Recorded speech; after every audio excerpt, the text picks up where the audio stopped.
sheeg wax kale markaasaan dhulka eegay markaasaan isiri dee camalkeen kaloo sheeganba labadii camal ee islahaa waad ugu rajo fiican tahay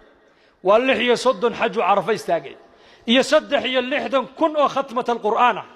intiiba markii la igu soo celiyay la yiri lagama aqbalin la igu yiri ayaan madaxa ganoodiyo la igu yiri walibana kor u taag madaxaago camalka aad agtayda soo dhigatay maanta aad leedahay waad ku badbaadaysaa itus markaasaan idhi yaa rabbi hee anu waxba ma wato waxba ma soo qaadan ba hee adigaan ku imid bas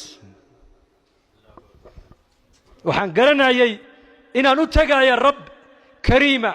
ghafuura shakuur rahiim sataar xaliim latiif cafuw ghafuur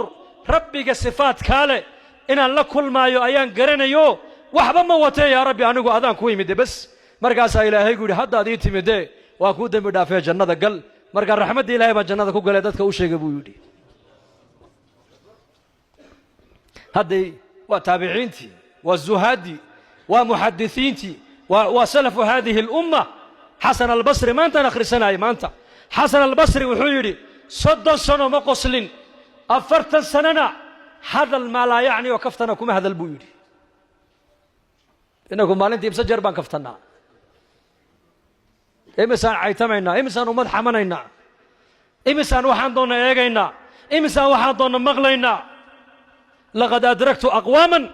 waxaan soo gaaray aqwaam buu aqwaam waxaan soo gaaray waa saxaabadii rasuulka raggan ka soo gaaray markaan la joogay waxaan ku dhaxahaa buu yiri tuug baan ku dhaxahaa buu tuug